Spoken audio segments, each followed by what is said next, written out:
The bandwidth for this episode of Gun Guy Radio is sponsored by the Firearms Radio Network.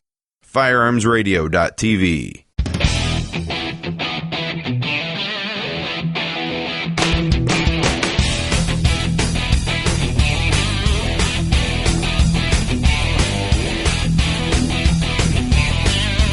Welcome to episode 97 of Gun Guy Radio. This is the podcast that shines a positive light on the firearms lifestyle. I'm your host, Chick Challand, and this is your weekly dose of positive firearms talk without the politics. Brownells helps make this episode of Gun Guy Radio possible. Selection, service, satisfaction. Find it all at Brownells. Go to gunguyradio.com/satisfaction. Well, just a few announcements before we get started. This week we have a great interview done by Steve Remy, our senior law enforcement producer here at the Firearms Radio Network. He had the pleasure to interview Rob Pincus.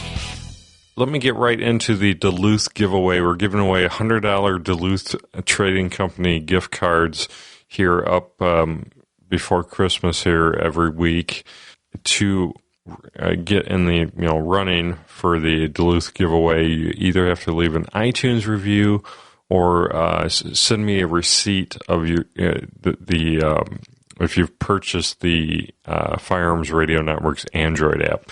So I drew a name this week, and the winner is Don C. I already contacted Don, but congrats. And I still need to hear from iTunes reviewer Gear Dad, who won last week. So Gear Dad, shoot me an email and we'll get that $100 Duluth Trading Company gift card right off to you. And, well, that's about all I have for announcements this week, so I won't delay any longer, and I'll hand this off to Steve.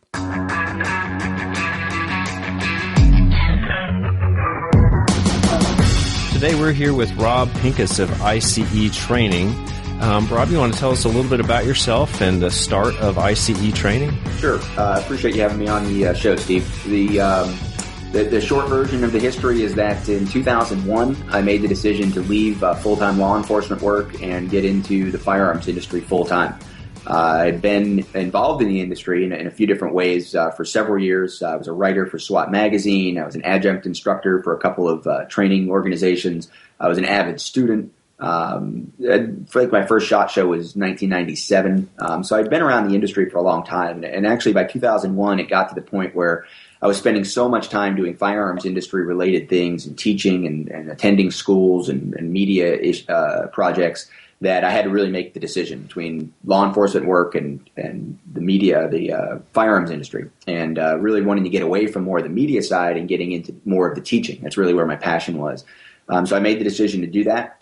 And it took a couple years, took till about 2003 for training and teaching to be paying all the bills, so to speak. But did a lot of different things in that interim time. It led to the launching of the Valhalla Training Center, which some of the viewers, listeners may have heard of out in Colorado. So we launched that in 2003, and we also launched the Combat Focus Shooting Program, which has been kind of the flagship program of both Valhalla and I.C.E. Training Company in that year. We just celebrated our 10th anniversary with that intuitive defensive shooting program. We now have instructors all over the country and actually all over the earth, really, teaching that program, and very active in military law enforcement and in the private sector. In 2007, the decision was made to shut down the building that was the Valhalla Training Center, which was attached to another project that wasn't doing as well out in Colorado. And when we shut that project down, obviously we needed a name, we needed a company to continue all the training programs that we already had contracts for, and obviously that's what I was going to continue to do. And that's when I started up I.C.E. Training Company. I.C.E. LLC had been a consulting firm that I had started and just kind of ran on the side for special projects. And I.C.E. stands for integrity, consistency, and efficiency. And we hold those as like the core tenets of everything that we do inside of our training programs, and team building, consulting, and everything we did there. So we just spun up I.C.E. Training Company in 2008 and continued with all the projects that we were working on. Over the last 12, 13 years, more and more of my emphasis has been placed on the private sector, concealed carry, home defense, what I would actually consider sort of the the lower end of the spectrum in terms of training. If you go back, my first courses were for SWAT teams, and then in the executive protection world, I was very active. We did a lot of high-end military training in the mid-2000s. And starting around 2005, 2006, we started really building our programs inside of the private sector for concealed carry and home defense. And those programs have continued to be the emphasis for I.C.E. training over the last 5 or 6 years. So now probably about 80% of our business is in the private sector. And a big part of that is the work I do with Personal Defense Network, where we have a great relationship with the NRA, and we've produced over 75 training DVDs, distributed over 4 million, and have about 600 million viewing minutes at our online site. So we do a lot of work there for the private sector also.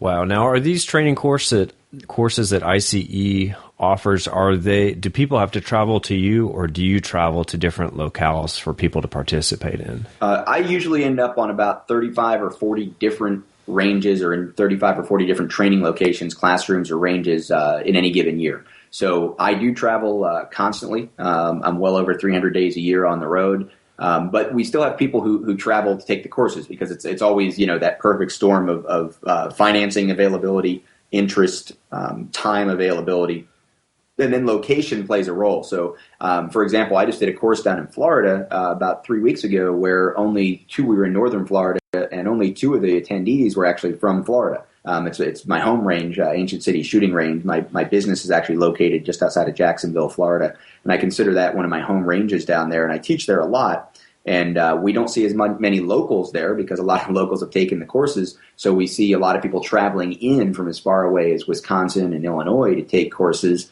down there. So it's a combination. We try to be as available as we can, but at the same time, we know that people come to the classes when they have the time. And what would you say your most popular classes that you teach are? For me personally, the most popular classes are becoming the instructor development courses. The courses that I do, whether it's combat-focused shooting instructor development, our defensive firearms coach program, which certifies people to teach a concealed carry course or a home defense class.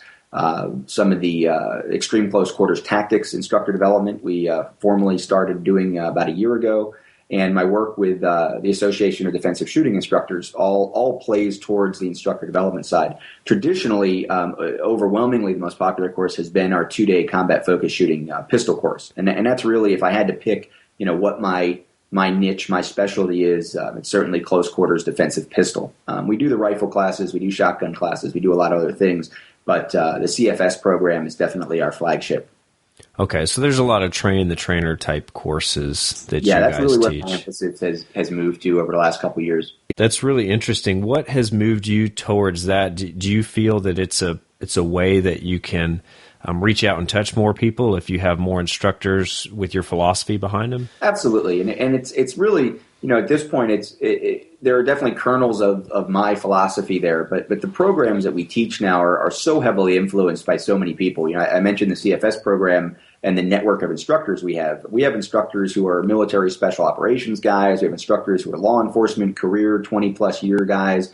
And we have guys who've never spent a day as armed professionals, but who are very high in the NRA structure maybe. And we have other people who come to us who've never taught a day in their lives, who come through our instructor development process and start teaching, sort of team teaching and working with more experienced instructors as mentors and become great instructors in their own right. So we're so heavily influenced by so many diverse backgrounds that the programs we teach are a lot bigger than what Rob thought was a good idea in 2003, so to speak. Right. Okay. Now you guys are just in the kind of the final stages of rolling out a new reality-based training program for instructors. Can you tell us a little bit about that? Yeah, I'm really excited about this. We were approached by PDT Technologies. They primarily make protective gear, things like this helmet here, conveniently staged prop. They make personal protection equipment for force-on-force training. And they also have worked with ATK to design a new marking cartridge called the Force-on-Force round. And they came to me with some questions about how to get more involved in the private sector. The fact is that reality-based training, high-level reality-based training, force-on-force training, markage cartridge training, whatever you want to call it, simulation, scenario training, has been an integral part of military and law enforcement work for well over a decade. In fact, that's really where I first got my real excitement about teaching and passion for teaching was running force-on-force scenarios for law enforcement.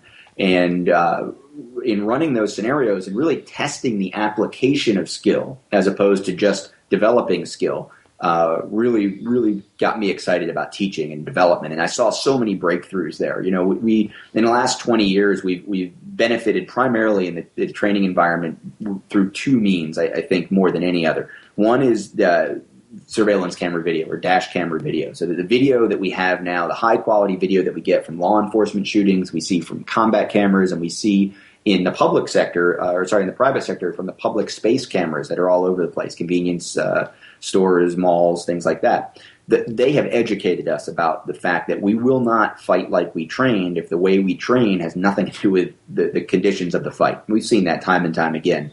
I have a standing challenge. Show me one person standing in a Weaver qualification course stance as a response to an ambush when they need to shoot to defend themselves. And I've been saying that for a decade. No one's ever shown me a video. So we know that the way you train on a range and the things that work on a range or in a competition may or may not be applicable or available to us in a fight mode. And that has evolved training across the board.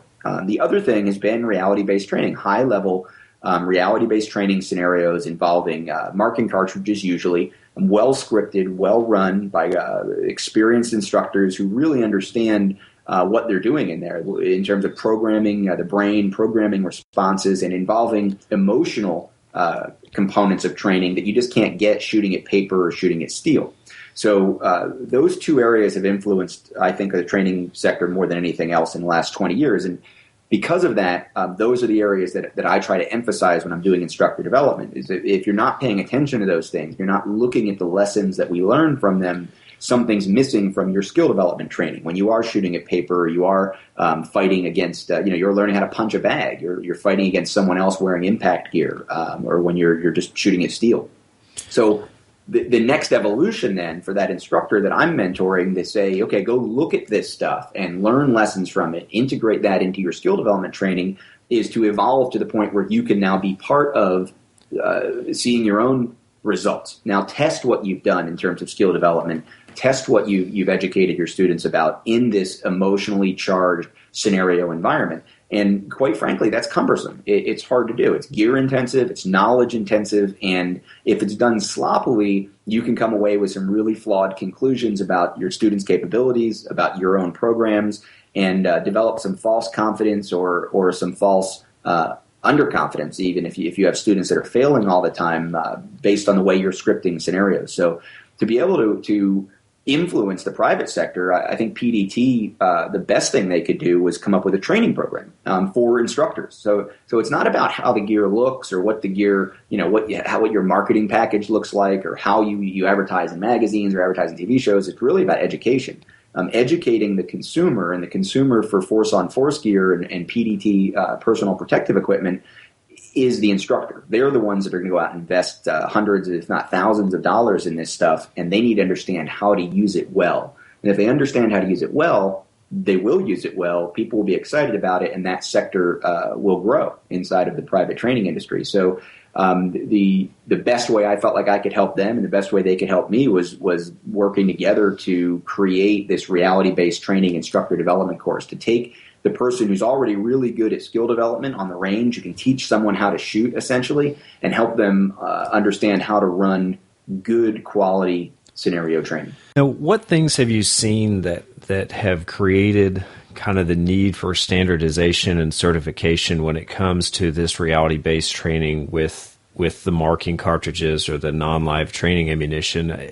Has there been kind of a what's to say that because I teach, let's say I teach a concealed handgun course and I know how to teach people to shoot at paper and maybe some scenarios, why can't I just move right into this type of training for my clients? Well, there will be individuals who can. There'll be individuals who can figure it out, who can kind of reverse engineer things they've been through and be able to pull it off. But the reality is it's no different than teaching that basic shooting skill. The industry as a whole would not suggest that it's a good idea for someone to go to a shooting class or two and then go back to their hometown, stand in front of a big hill of dirt and put up a sign that says firearms instruction, based solely on having gone to a couple courses. And then trying to kind of reverse engineer what the instructors were doing. There's a process. There's, whether it's the NRA's instructor development process, I.C.E. training companies instructor development process, a law enforcement or military environment, there are processes, well-established processes for helping people learn how to run a range safely, how to teach responsibly, how to communicate well, how to educate adults, and how to develop physical skills. These sciences, this research area is very, very well developed. And I would say that the work of people like Ken Murray, with his training at the speed of life concept and his formation of the Reality-Based Training Association, Ken Murray, going all the way back to being one of the founders of the Simunitions Company over the last 20 years, has been a great example of how there is a formal process and there are things that an instructor needs to know about scenario training, and there are very effective ways to teach that. However, that's only been really something that's been done in law enforcement in the military sector. So when you look at the private sector as a whole, there has been no formal education for instructors in the private sector in how to run high-level scenario training. One of the reasons for that is that the gear really hasn't been available. Largely, the companies that manufacture the marking cartridges and the conversion kits and the protective equipment have only targeted, and in some cases only allowed, law enforcement or military to purchase their equipment. And only in the last year has that really started to change overwhelmingly across the industry. Well, now that the gear is more available, I feel very strongly that we need to make the concepts and the training for the instructors, the instructor development side, more available as well. Because the fear is that just like you could see someone teaching a very sloppy gun handling class when they've only been a student and not really been taught how to teach, we're already seeing, quite frankly, whether it's airsoft or marking cartridges, we're already seeing some sloppy force-on-force training. Force-on-force training is a lot more than just the gear. And unfortunately, there's too many instructors and I think way too many potential students in the private sector who think if you're using marking cartridges, it must be awesome. If you're using airsoft, it must be realistic. And that's simply not true. There's a lot more to the scripting and to the organization of a reality-based training session than just having the right equipment. Right. And what's more, too, I think, is there's a lot of, not that there's not significant safety implications of just regular firearms training, but ideally everyone is pointed in the same direction. But when you're talking about reality-based training with marking cartridges, you're shooting guns at people. Yeah. And I think safety is probably a pretty big part of what you guys, I'm guessing, is what you guys teach in the course as well. Yeah, it's a 30-hour program, and I would say a solid 5 or 6 hours is really devoted to safety issues and safety aspects of running those programs. First, environmental control. If there's one thing that I cannot stress enough for instructors in these environments is that you have got to be dogmatic about safety and about the exclusion of any live ammunition or knives or anything that could be used as an actual tool to hurt someone in that environment. I mean, just within the last year, we had an instructor in a law enforcement environment, and unfortunately, this is not an uncommon story. It happens a couple times a year. We had an instructor who was wearing a live gun and a marking gun in a scenario environment who was essentially just messing around, being an ass clown, thought he was going to shoot one of the students in the side of the head to make a point with a marking cartridge. He drew the wrong gun and shot one of his own students in the head with a live gun. Universally, anyone running this type of training would tell you that he was horrifyingly wrong to bring a live gun in there. And I've heard every excuse in the world. Well, we need to be able to protect ourselves. Or what if someone comes into our training environment? It's all quite honestly. I don't know if you have to edit that out. But the safety of the students comes first. If you're training in an environment where you're that worried about it, post a guard and post them outside of your cleared perimeter for the safe area for training. So there's simple things like that are obvious. And then there's more subtle things like the importance of throat protection and how to wear throat protection properly in the training environment. And quite honestly, how to script your scenarios so that you won't have physical confrontations that the personal protection equipment isn't designed to protect from. So in other words, you don't want people going hands-on at a very low level of physical skill, if they don't know how to train, if they're not martial artists, if they're not grapplers, you don't want people going hand to hand with heavy metal guns in their hands and gear that is not designed to protect from impact. And most of the force-on-force training gear is not designed to protect from impact. So one of the things we're sharing with people from a safety standpoint is how to script scenarios well and train your role players well so that those things don't happen. The dangers that exist are really obvious when you've been doing it for 15 years. But when someone buys their first set of protective equipment and their first couple sets of non-lethal training firearms and they put those students into an environment to train, they may not see those things coming. And the fact is our instructor cadre has been doing this for a decade or more in almost every case, the 5 leaders in this program. So we've seen a lot of the pitfalls. We've made a lot of the mistakes, quite honestly. And that's one big thing that this program is about is here's the mistakes we've made. Here's the pitfalls that we will tell you are coming. And here's how to avoid it. I'm fortunate enough that I participate in this reality-based training at least once a quarter with my agency and what I do for a living. And I know even just starting out 10 years ago, I guess closer to 12 years now, when I first got into law enforcement, it was unbelievable how, I guess I could say, stringent they were about checking each other for ammo, for live ammo, even just the rounds, in addition to firearms. So I know that's a huge portion of it, and I'm glad to see that you guys cover that in there, because you hear about it, like you said, a couple times a year. They go to, and it usually always happens after lunch. Everybody puts their guns on after lunch. They come back, and somebody forgets to download all their equipment, and something really bad happens during the training. So it's hard to, in the military and law enforcement environment, we see a lot of social aspects. Just that peer engagement and peer operated training is difficult to police sometimes. So people get sloppy, people get complacent.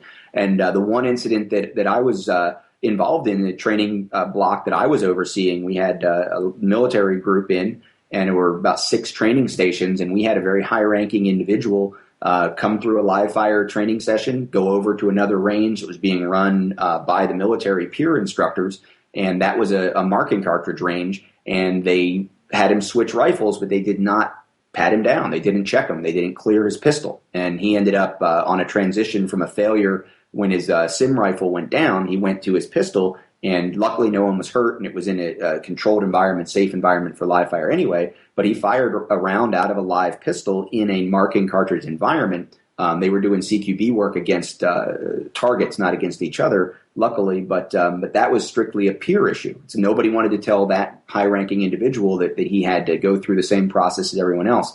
So some of the social aspects of controlling people in a way that ensures safety but also doesn't offend is also part of the instructor development course. Right. Yeah, I think ego plays a large role in that. I'm an experienced operator. I know what I'm doing. I don't need anyone to pat me down. I know I've seen that happen before too. So we put up a video at Personal Defense Network last year with Gander Mountain Academy on this very topic. We had done a couple of DVDs with Ken Murray for PDN on scenario-based training, and some of that information will actually be presented as part of this reality-based training instructor development course.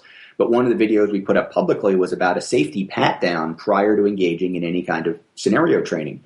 And, the typical comments on the internet, all the bravado and all the ego and all the no one's patting me down and I'm not giving my gun up just so I can train. Just the infantile responses were unfortunately somewhat predictable. And the answer is real simple. Great. Then you're not going to participate in this training. Here's your money back. Have a good day. Right. Yeah, there's definitely a simple answer to that one, Okay, we talked about safety. We've talked about some of the scenario development that you go through with these candidates. What other things do you guys cover to fill that 30 hours and make sure that the instructors that go through this course and they're up for certification, what else do you go through with them? Well, there's a little bit of history and development of role player involved training and what I consider the importance of the emotional component of that. And we talk a lot about the neuroscience, the psychology of the training and what we're really testing. That's an important part to focus on. So after we get through sort of the history and development, we talk about what I think is the major evolution and shift in scenario training, which is from skill-based training to application of skill training, which is so important, I think, to understand. You're not training marksmanship in the middle of a home invasion scenario. Train your marksmanship on the range with a real gun. In the middle of the home invasion scenario, you're testing and developing the application of skill. And we know that any of the non-lethal training ammunition isn't 100%, right? Whether it's the airsoft or the force-on-force from ATK or the simunitions or the UTM, it's not 100% one-to-one simulation of your real gun. So when you want to train your shooting skills, go use your real gun. When you're training to apply those skills, when you're training to draw under stress, when you're training to recognize pre-contact cues, when you're training to decide when to evacuate, when to de-escalate, when to fight, when to draw your gun and shoot. All of those decision-making processes, that's really what we're focusing on.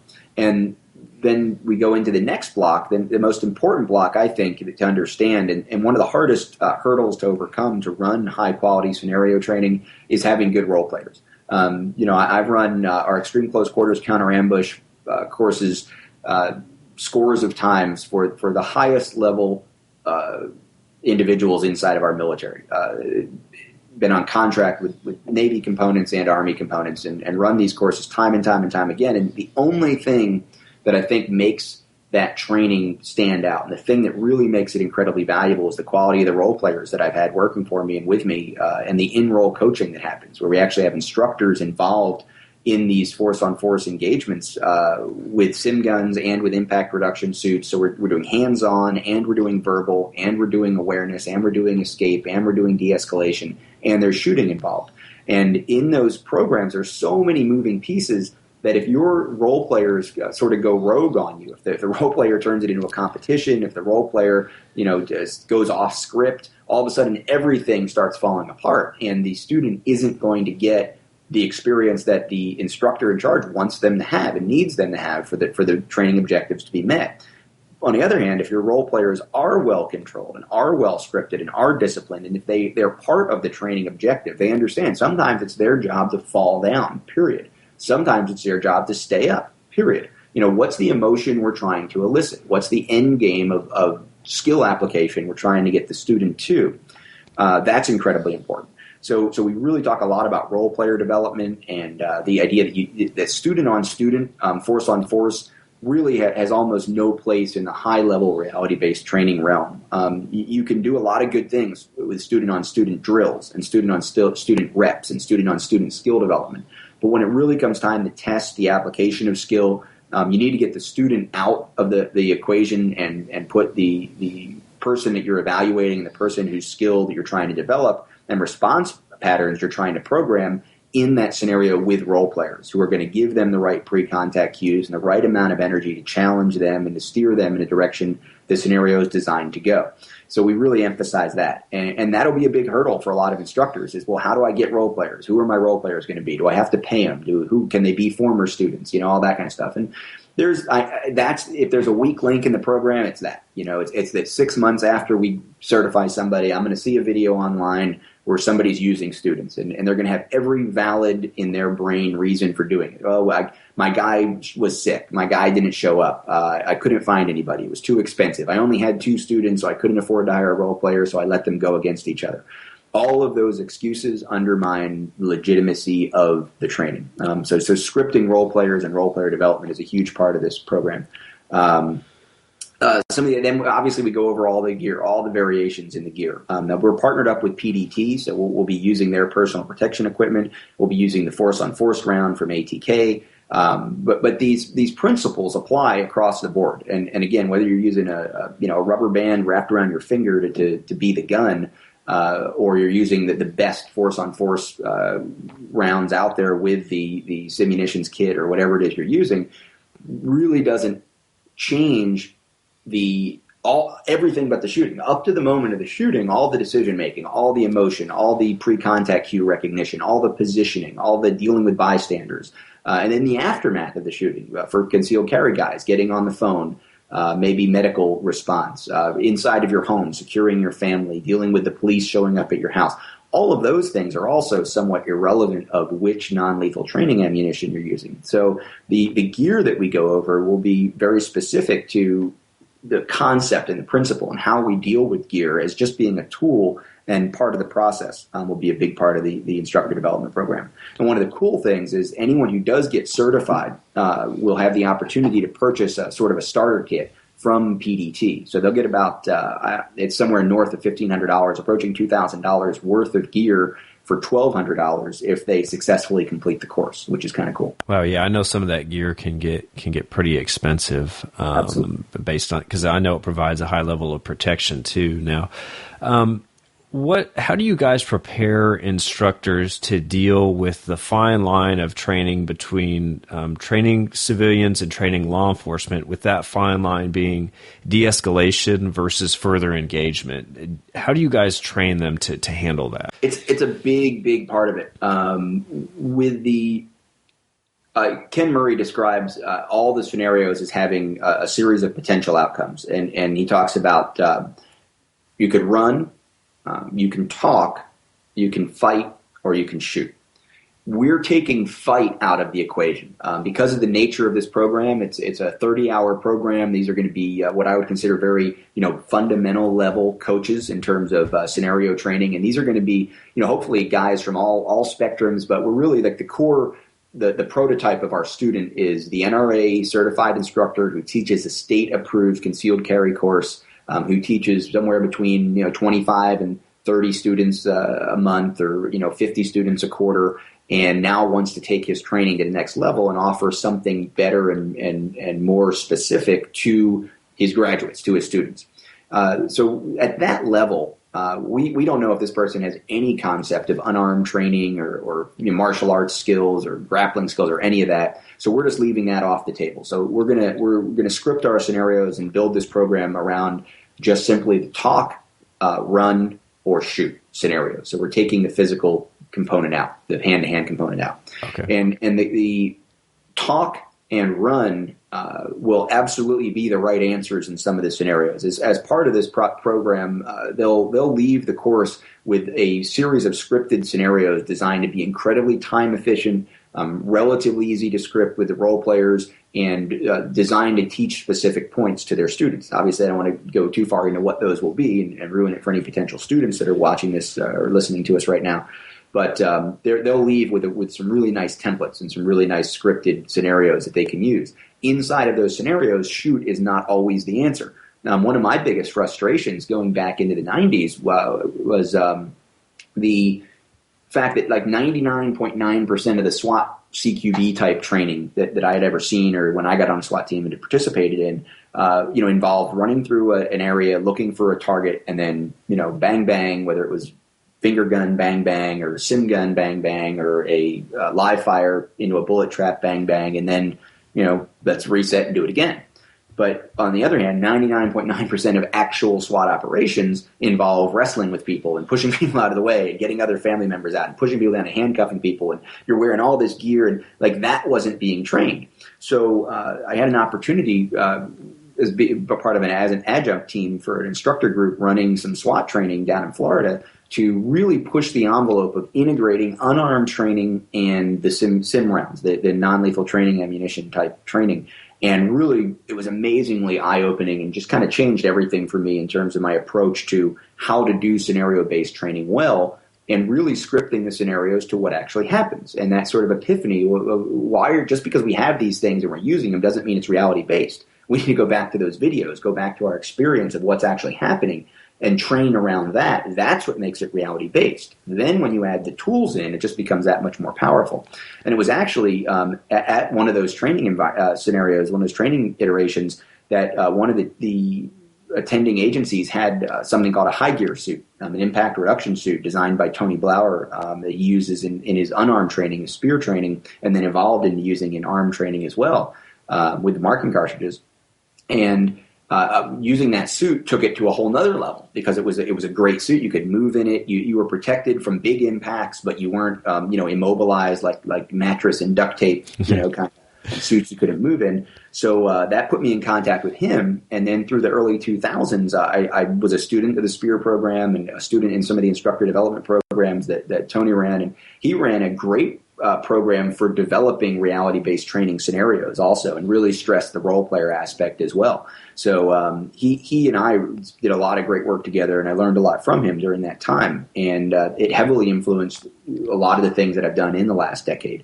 So going all the way back to just sort of winging it and trying to figure out what was going on, to studying under Tony and studying under Ken Murray, and then all of the hands-on sort of on-the-job training, the military scenario training programs that I was running for years and years and years, influences and informs all the information that's inside of this program. And one of the biggest aspects is how to deal with the decision-making process. That's really what it's about. And whether it was a military guy or a law enforcement guy or a civilian guy, that decision-making process, do I draw my gun? Do I shoot this guy? Do I escape? Do I evacuate? Do I try to de-escalate? Is a question that exists across the board. And, to your point, originally, there is a difference between law enforcement job and the civilian personal defense job. And I always say that if you have the flashy red and blue lights and the shiny badge, you have to go towards the bang bang sounds. That's your job. If you're not in that role, you go away from the bang bang sounds. One of the interesting things about it, though, is that I think we spend a lot of time in defensive firearms training classes talking about how to avoid needing to use the gun. I really see that as a separate course. That's a separate thing. If you come to a combat-focused shooting class, we say that class starts at the moment you realize you need to shoot. We don't spend any time talking about de-escalation. We don't talk about avoidance. We don't talk about awareness. Those are all incredibly important things. But this is a counter-ambush shooting program. We have 2 days. We have to develop physical skills. We're going to work on what happens when you need to shoot. When you get to a scenario training program, you can't do that. We aren't there to test just shooting skill. So we really do have to go 5 or 6 or 8 or 10 steps backwards. And again, I'll emphasize this is where the role player development comes in handy. Because if you don't have good role player development, if you literally just have a student that showed up at the same time as the other student, you have no idea what their background is, you have no idea what their mindset is, and you say, okay, do A, B, and C, and let's see how he responds, you're throwing darts in the air and hoping you don't get hit on top of the head and it lands on a bullseye somewhere. It's a low return on investment kind of training. So really investing time in the role players, that's how we get the decision-making process there. We'll tell the role players, for example, years ago at Valhalla, we had a home invasion scenario where it was a guy who comes to the house who's drunk or on drugs or just out of it, mentally, deranged, but offers no threat whatsoever. Kicks the door in. We had a great 360-degree training area. So kicks the door in and rants and raves and maybe kicks the TV or knocks over a chair. But the role player was strictly scripted to stay away from the student. So the student was 2 or 3 rooms away down a hall in the bedroom. And the test was, do you stay in the bedroom and call the police and barricade your door with your gun in your hand? Or do you run in the living room and shoot the guy because he's making a ruckus? And we'd change the scenario where if the person had a family, we'd tell them, well, your family's in this room. Okay, so now there is something to do. Don't just stay in your bedroom. Secure your family. Protect your family. Even if you feel compelled to go out and investigate, once you see that there's a person in your house, do you stop at the last corner and challenge the person verbally? Or once again, do you rush in or do you just start shooting? So in my mind, the answer in that scenario was run if you didn't have to worry about defending family members, in other words, barricade, or talk, de-escalate, get the guy to leave. But there was never an appropriate shooting solution in that scenario. I don't care, castle doctrine, whatever. There was never a moral and ethical need to shoot. There was never all of the components of danger presented to the student. So that was a great way to see that decision-making process you're talking about, whereas law enforcement in that environment would be compelled to move forward, not to shoot the guy, but certainly compelled to move forward and control the guy and get the guy in the handcuffs. Right. So there is definitely a difference, and in a military environment, well, the scenario may not even be applicable, right? But if you're trying to clear a house and there's one guy ranting and raving and you're looking for a high value asset that isn't that guy, sort of the discipline to do what you need to do to get past that distraction, carry on with the mission, might be something we were trying to elicit in that kind of a scenario. You talked a little bit about scenarios and trying to stay general for the future students that might be listening. What are some scenarios they can expect to be equipped with when they get back to teach others about? Well, the scenarios that we're going to give the instructor candidates, one will be a vehicle-based scenario, one will be a public environment scenario, concealed carry, one will be a home scenario, home invasion type scenario, and then there'll be two that I'll sort of hold back. Okay, yeah. But those are, that's the idea, is to hit the definitely hit the vehicle, definitely hit the public environment, definitely hit the home environment, and then have a couple of others that'll be probably more of a surprise. And based on a concept we have called the plausibility principle, what is reasonable to train for? What are the plausible things? We can't train for everything that's possible. Right. We have to train for the most probable things, and those are the three most probable ones. That you're out in a public space, in a store or a restaurant, that you're in your vehicle or around your vehicle, or you're inside of your home. We can say that about virtually everyone in the public space, right? If you're on that, Life Below Zero show, I guess we don't have to worry about the public space. The others are everybody else. The public space, and the vehicle, and the home. Those are the three scenarios that everyone will have to deal with, throughout a common day. Typical day. So we'll have those in there, and then a couple others. Similar to students coming in to be taught by the instructors that you're going to teach in this class, I would imagine you're going to get applicants and instructors of all levels to want to attend your class. Are there any prerequisites that you require before somebody can even sign up for your course? The only prerequisite is that you must be a certified instructor under some organization, and that can be a public sector organization. You graduated from a law enforcement instructor program or military, or it can be private sector like the NRA, or even another private sector company that's smaller, I.C.E. training company. There are other companies out there that offer instructor development. Range Master does. Firearms Academy of Seattle does. There are plenty of them out there. And certainly if someone were an instructor with an established company, some of this is subjective. If somebody says, well, I'm an instructor, look at my website, and, they've taught one class, and they, have the kind of the dirt berm, and their training resume is one class deep, and they just kind of hung a shingle up, that we're probably going to suggest they go out and take the NRA basic pistol course or some other type of beginner instructor level course. If someone is an adjunct instructor for a well-established company and has been for years, I'm not going to ask them, when they graduated from the NRA course. They'll be more than welcome. So the prerequisite is that you're already a firearms instructor. In other words, we don't want people coming into this program that don't understand how to run a range, don't understand how to develop firearms skill in other people, don't already have some concepts of firearms handling, safety, and how to get a group of people to interact with the tools safely in the training environment. So we really that's the target audience. And of the 30 hours, about 2/3 of them are distance education. So we're putting the final touches right now on the online, the distance learning portion. So we've got video as well as handouts, online tests, and quizzes to prepare for the live class. And the live class will be a 10 to 12 hour day, depending on the size of the class. And we're going to run one of them a month. The first one is going to be in Las Vegas, just right after SHOT Show in January. And then we're doing one in February in Ohio, and we're doing one in March in Florida. And then we'll continue to space them around the country during the other months of the year. So we're going to run 12 courses in 2014. Naturally, like any other program, we're going to learn a lot about the program and how to teach it by teaching it. Anybody who thinks they can predict how that's going to go probably hasn't launched a new training program. Right, exactly. So we know that we're in for a learning curve ourselves. And I'm joined by some very experienced guys, both as students and instructors when it comes to force-on-force and scenario development.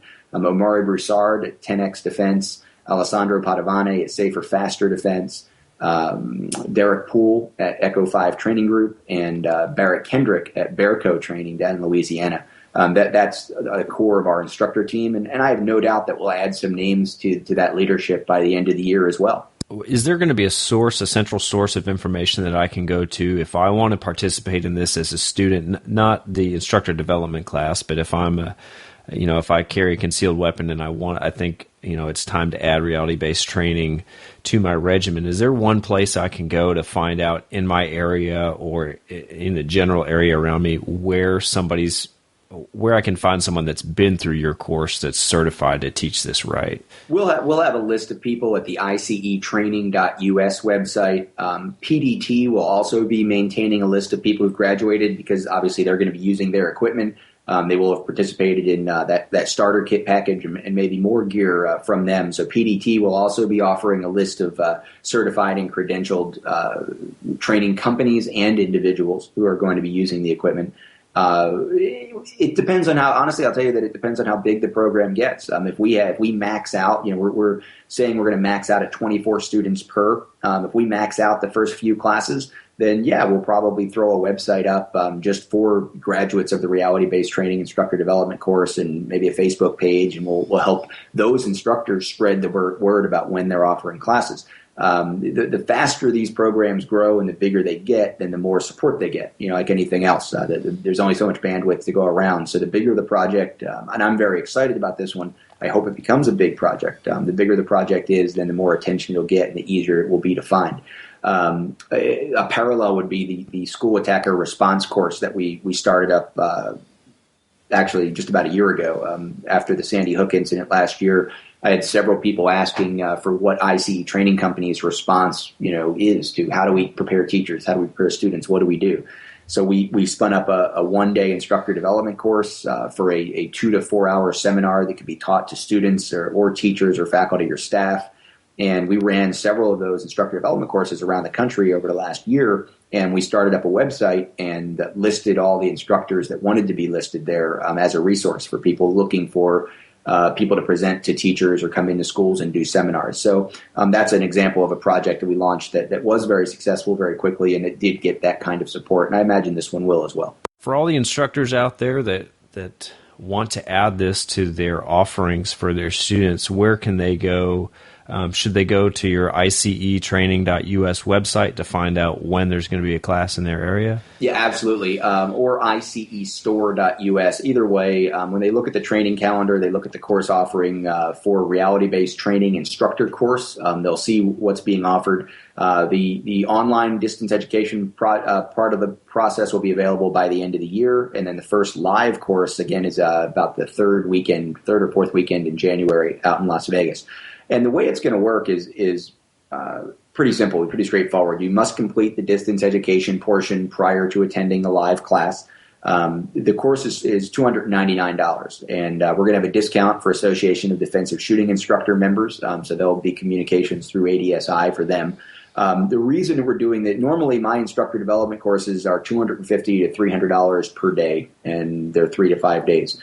The reason we're doing this one at such a reduced rate is because of the support from PDT. The project started with Personal Defense Technologies, with them coming to us and saying that they wanted to partner with us, and that they were only going to release this package to people that we certified after the early conversations, and they understood what we could bring to the table. They also are now helping us promote it. They're helping us share the opportunity with different people, and quite frankly, the package that they're offering is so valuable that's going to entice a lot of people to take the program also. With any new program, it's untested. So people are going to be sort of taking a little bit of a leap of faith. I mean, I think we have a really good track record, not only for program development, but also for instructor development. But there'll be people who've never trained with us before who may be skeptical. But at that $299 intro price to take 30 hours worth of instructor development training from some of the leaders in the industry, hopefully that will push people over that hurdle of skepticism and get them to the course. For those who would have showed up anyway, they're getting a bargain, which is cool. So we're launching the program. It's very affordable. You sign up, tell us you're an instructor, show us your credentials, tell us where you teach or kind of what your background is. Cool, you're approved. You go online. You do the distance education. When you come to the live training day, obviously it's going to be a very busy day. We're going to run all of those candidates through the scenario so they can experience it and understand what the end goal is. We're going to show them again all the safety procedures we expect them to run. We're going to get them to teach. They'll do some demo teaching. They'll do some demo operations of an environment. We'll talk to them about scripting and role player development. We'll have some people there for them to actually run through scenarios, so they'll get to do some actual operations in the role that they're trying to attain, and then there'll be a written test. So not only will they have to successfully complete all the subjective teaching moments, but they're also going to have to then take a written test and get a 90% or above in order to get certified in the program. If they do not pass the written test, there will be opportunities for retesting in the future. If they don't pass the subjective portion of the class, then they'll be invited to get themselves to another course and attend another live day somewhere later in the year, at some other location. There won't be any additional costs, and once people pay their tuition, and I do this with all my instructor development programs. Once you pay your tuition, you're covered. Come back and take the course as many times as it takes, or study as long as you need, retest as much as you need to. We have time frames built in, and we have some other controls in it to make sure people don't test every day just hoping to get lucky. We usually have a 30-day waiting period between tests, things like that. But we want people to be successful. And I realize not everybody's going to be successful their first time out of the gate. We're certainly not going to certify everyone, but we expect that we're going to have a very high success rate. We've covered a lot today, and I want to move backwards just really quickly to just training in general. And I think anyone that's listened to me on the network before knows I'm pretty passionate about training. I'm one of those guys that if any training comes through at work, you can guarantee that I'm going to volunteer for it. What's your philosophy on training and its importance in preparing people for what to expect in life? I can't. I mean, this is what I do, right? So this is where my passion is, and this is what I'm all about. Is teaching and learning is a huge part of that. I want to learn as much as I can. I through travel, through attending classes, reading, distance education, podcasts, documentaries, reading books, whatever you name it. I'm constantly trying to just experience new things and learn new stuff. And whether it's formal, attending a class, or an informal just experience, like a scenario is really experiential training, then that's what I'm passionate about. So I try to help others, find that passion in themselves, and if it's self-defense that they're excited about, if it's protecting their family that they're excited about, if they're an armed professional, it's their career that they're excited about, whatever it is, I want to help facilitate that learning process. I think it's incredibly important. And I'm pretty blunt with people, whether it's on the internet or some of the, I'll speak at the NRA convention again this year. And last year when I spoke, I had 500 people in a room, and I'll have them all raise their hands. Who has more than 5 guns at home in the safe? And almost all the hands go up. Okay, keep your hands up. And those of you who have more than 5 guns, put your hand down if you've never taken a form. I said, sorry, put your hand down if the primary bottom line reason that you own firearms is not personal defense or home defense in a worst case scenario. And you'll see some of the hands go down, but almost everybody, I think in America, 90% plus of your firearms owner will tell you that their bottom line reason, the gun they'll get rid of last is that defensive gun. It's not the hunting gun or the competition gun. So cool. So now I got, 200, 300 hands in the air. How many of you don't have a formal defensive training certificate? How many of you have never attended a formal defensive class? And a lot of hands, will go down. What I'll tell them is go sell a gun. It's horrifying. What do you mean sell a gun? If you have more than 5 guns in your safe and you say to yourself and your family and your neighbors and your friends and people on the internet and your forum or wherever you are that you're primarily a gun owner for personal defense or, worst case scenario defense of our country, and you have more than 6 guns in the safe, go sell one and take a course. And if you don't need to sell one to take the course, good. Just go take the course and have 12 guns, have 20 guns, have 80 guns. I'm a gun collector. I am a gun enthusiast. And there's nothing wrong with being a gun collector and a gun enthusiast. But if you're just a gun collector and you're telling people, including yourself, that you own guns for personal defense, but you're not actually training, you're lying to yourself. You're just a gun collector. So either own that or own less guns and get more training or, find the money to go take the training. I think it's so incredibly important. And, when it comes to personal defense, I'm really adamant that your military service has nothing to do with protecting your family in the mall. Your law enforcement career may have nothing to do with carrying a concealed firearm and defending somebody in a public space. So get task-specific training. If just because you're a military combat vet doesn't mean that you have the skills that you need to pull that Glock 19 out at the mall. The military combat vet may never have touched a handgun in many cases. So it's a very different thing. So I'm pretty adamant that training and task-specific training is part of your responsibility as a firearms owner. Being honest with yourself is part of your responsibility as a firearms owner. And if you're not meeting that training requirement and then continuing on with a practice, with a skill maintenance requirement, you're just not fulfilling that responsibility. Yeah, but I teach courses here and there, and one thing I often tell my students is that under times of extreme stress, you for lack of better terms, you get dumb and you revert back to the basics of what you've trained, and you can't expect to magically rise to the occasion if you've never trained to rise to that occasion before. So I couldn't agree with you more on all your points there regarding training, Rob. Yeah, cool. I tell people, your best you should expect is your worst rep in training. So until your worst rep is acceptable, go practice. Right, exactly.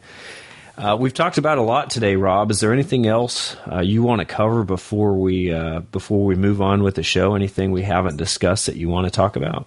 No, I appreciate the opportunity to share the news about the reality-based training instructor course, our partnership with PDT, and kind of my passion for instructor development and teaching and good high-quality scenario training. As far as resources, I would just point people that if you aren't interested in coming out and taking the course right away, or you want to learn more about my approach or kind of the philosophy that's going to be represented in these programs that we've talked about, is go over to Personal Defense Network. PersonalDefenseNetwork.com has scores of free videos and dozens of articles by a lot of other people, not just me. But there's kind of a common thread about practical training. We cover every aspect from unarmed to armed to home defense to even fitness and the role that fitness plays in the personal defense preparation. And it's all free. There are some premium memberships available. There's DVDs you can buy, but there's a lot of free information at PersonalDefenseNetwork.com, and it's a great place to get started. Well, thanks for your time, Rob. I really appreciate it. Thank you, Steve. I appreciate you having me on the show.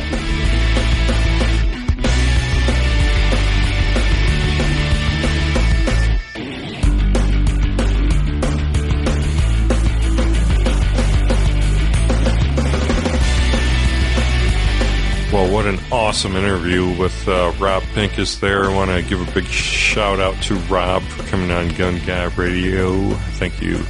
Thank you so much. Ballroom jeans, fire hose work pants, and long-tail tees are three favorites among the men of Gun Guy Radio. Duluth Trading Company has perfected the art of clothing the manly man.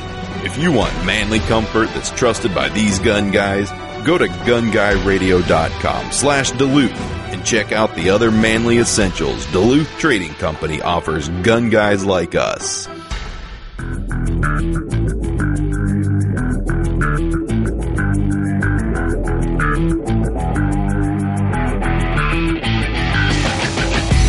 Welcome back to the Gun Guy Radio Product Spotlight with Brownell's category manager, Paul Levy. Hey, Paul.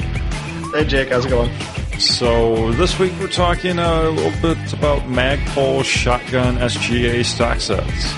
Yep, have it here for the 870 today. They just announced that it's coming out for the Mossberg 500 and 590. The 500 590 will work, just the stock itself, and the foreend's just for the 590 based on how that attaches to the forend. But, today I got it for the 870, and it's pretty handy. They're really comfortable, actually, the forend and the SGA stock. So this is the complete stock that you can buy from Brownells. I'll start with the stock itself. Really pretty nice stock out of the box. A lot of things you don't see on a factory shotgun stock, which you wouldn't expect to see anyways. But better than a lot of aftermarkets in that it comes with a nice recoil pad. You can see how soft that is just from the video there. Sling attachment, if you just want a standard loop sling that will go through there. You can buy an aftermarket QD sling attachment that attaches easily there. And it also has a built-in slot for a sling adapter. So you can use their MS3 sling, which has the loop here, so you can use it as easily switch from a 2-point to a 1-point sling with the MS3. Also, you can get aftermarket cheek pieces. I don't have any optics on this, so I got the regular cheek piece here, but it does come with 3 different cheek pieces out of the box.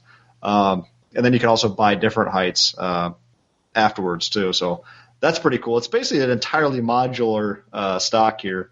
You can also swap out the inserts here. It comes with inserts out of the box, so you can adjust your length of pull.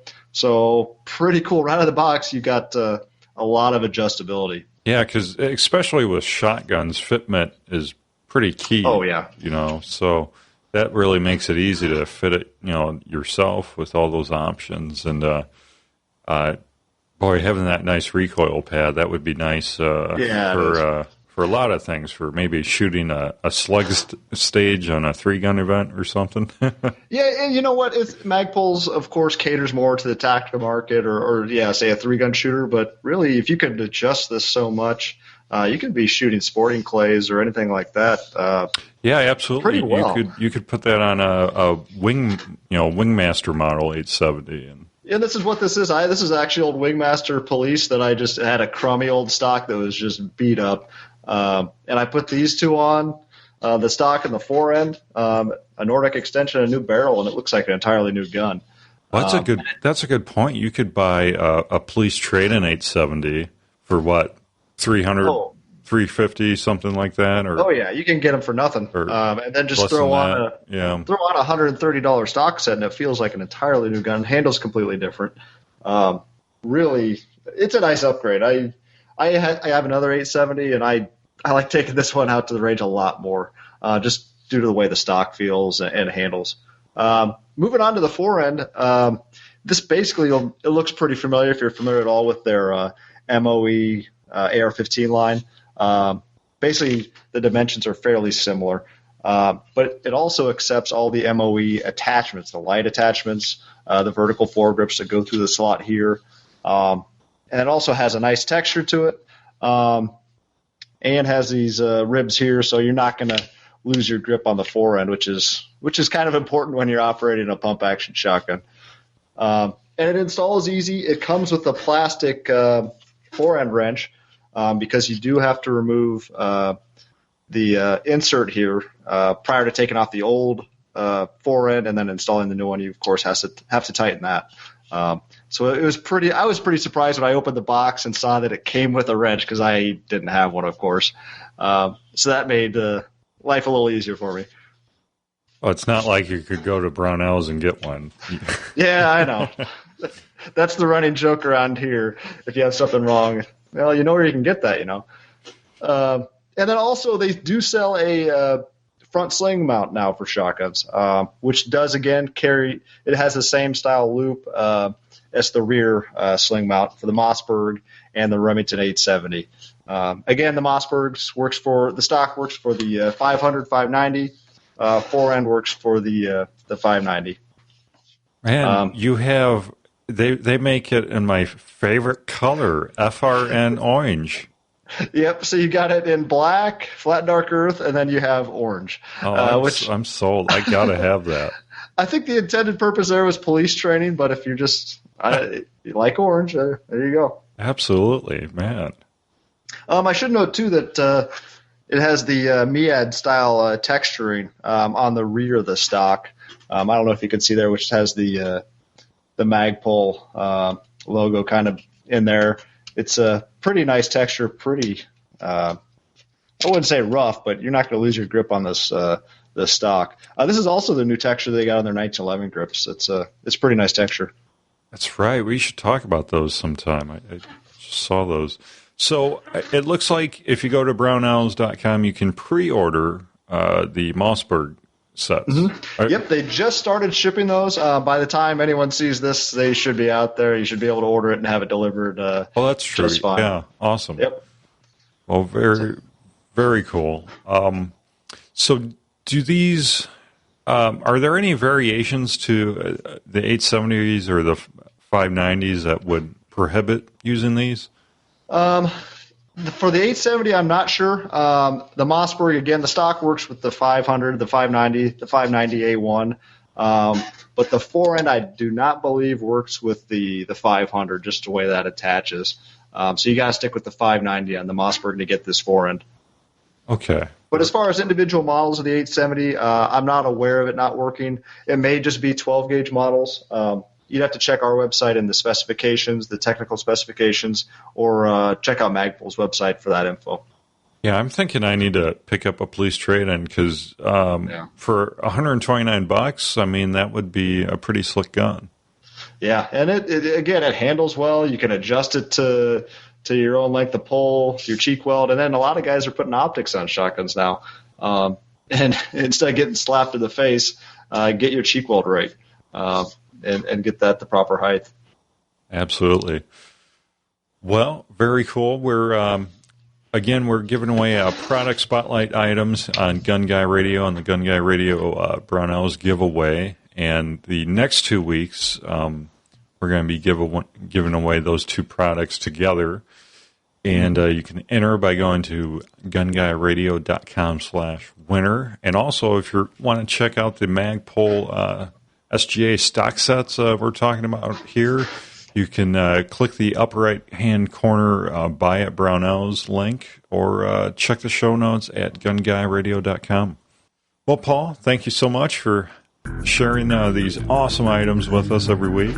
And no problem. We'll have you back soon. All right, see you then.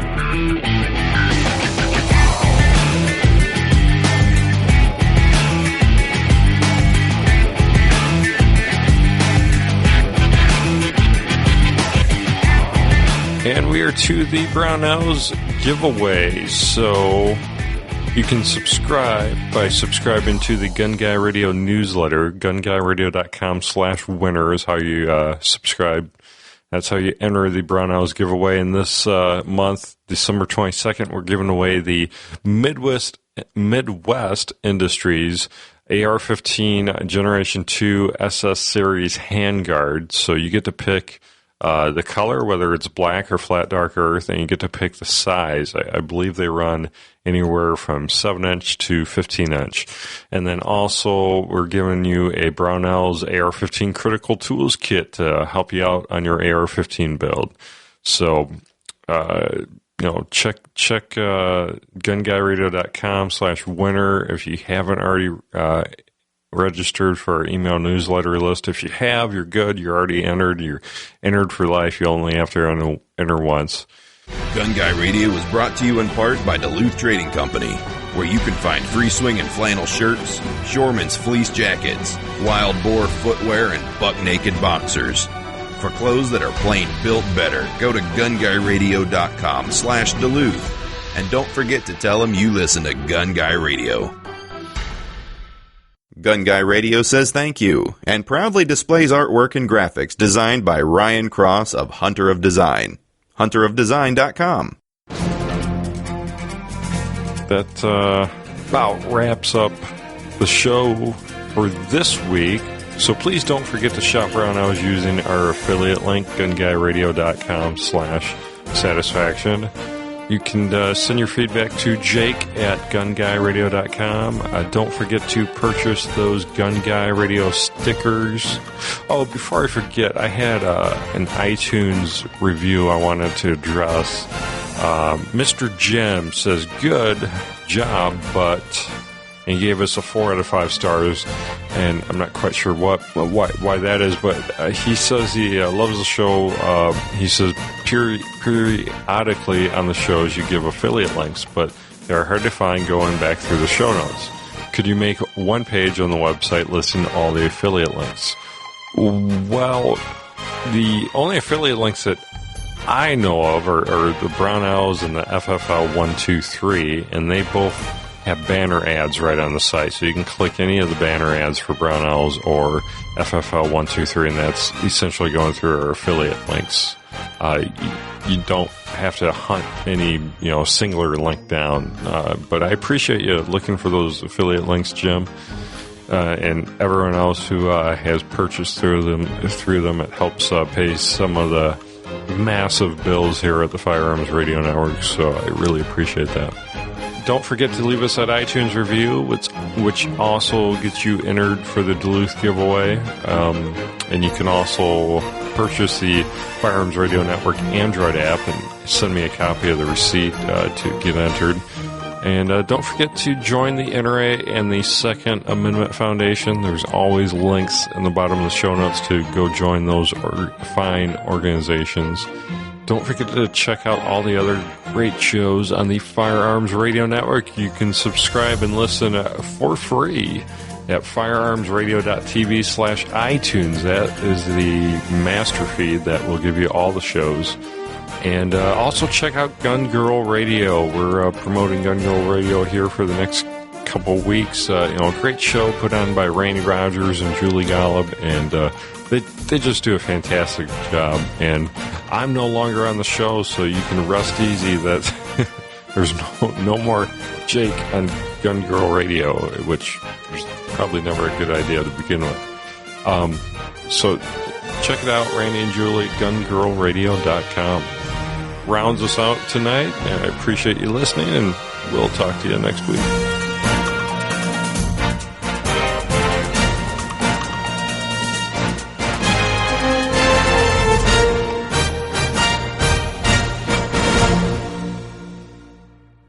This has been a production of the Firearms Radio Network. You can find more information at firearmsradio.tv.